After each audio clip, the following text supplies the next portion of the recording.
Obesity is killing us. 2.8 million of us every year as adults die. Why? Overweight to the point of obesity. Doctors are constantly trying to figure out why we've gotten so fat.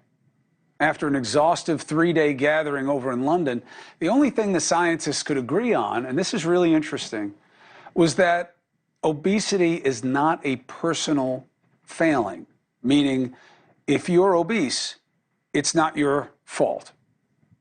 Do you accept that? Let's bring in, can I get an amen? No, but I can get an amen.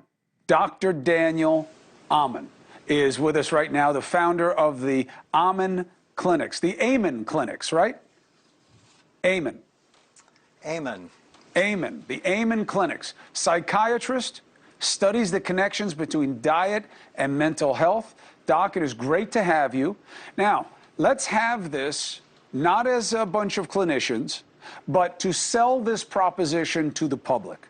Because we have been told that assuming that your body is healthy, your endocrine system works, your glands work, diet is largely up to you.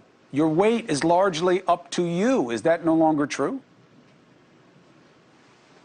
Well, it's more complicated than that. There are factors that really impact many people in a different way, especially toxins. One of the things they mentioned in the article, the toxic load on our bodies is greater than ever before. You might have seen the study that said male sperm went down 50% in the last 40 years. I mean, it's really incredibly insane, but that doesn't mean you shouldn't watch what you eat. You shouldn't know the calories in what you eat.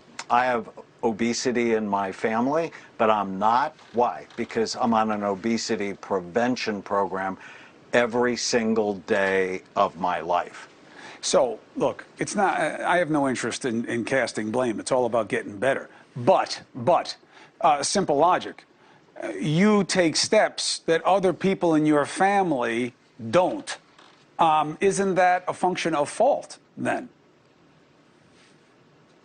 Well, it's certainly a choice. When you have the information that you're literally in a war for the health of your brain and your body. You know, I often say the real weapons of mass destruction are highly processed, pesticide sprayed, high glycemic, low fiber, food-like substances stored in plastic containers. When you begin to see the war you're in, when they pair cheeseburgers with Charlotte McKinney's breasts, you know this is a problem for our population. So maybe that is the disconnect, is that I am assuming that people know that if you eat trash, you're going to become what you eat. Because I remember learning that as a kid. You are what you eat. Is that something that I'm taking for granted that most people still don't get? They don't. And there are whole segments of the population that eat at fast food restaurants 2 or 3 times a day. Food that is often devoid of the nutrients they need. We have a high school course we teach called Brain Thrive by 25. And one of the episodes, we actually have them go to their favorite fast food restaurant and look at the nutrients and the calories on typical meals they eat. And they're eating a half or more of their calories in one fast food meal. So what is the best reckoning at this point for what would make us better when it comes to our weight? It's education. And well, it's more than education. Education. Because you're part of the group, Doc, that believes certain things shouldn't be allowed in society, right? Well, I'm part of the group that thinks we should be honest with our children early. The incidence of childhood obesity has gone up 400% since 1982, and often kids don't know. I have 6 children, and none of them are overweight because we ask them, is this good for your brain or bad for it?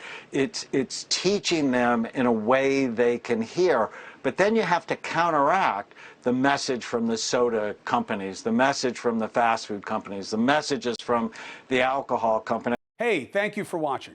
Please go to newsnationnow.com, newsnationnow.com, and you can find NewsNation on your television provider. And don't forget to click the red subscribe button down below.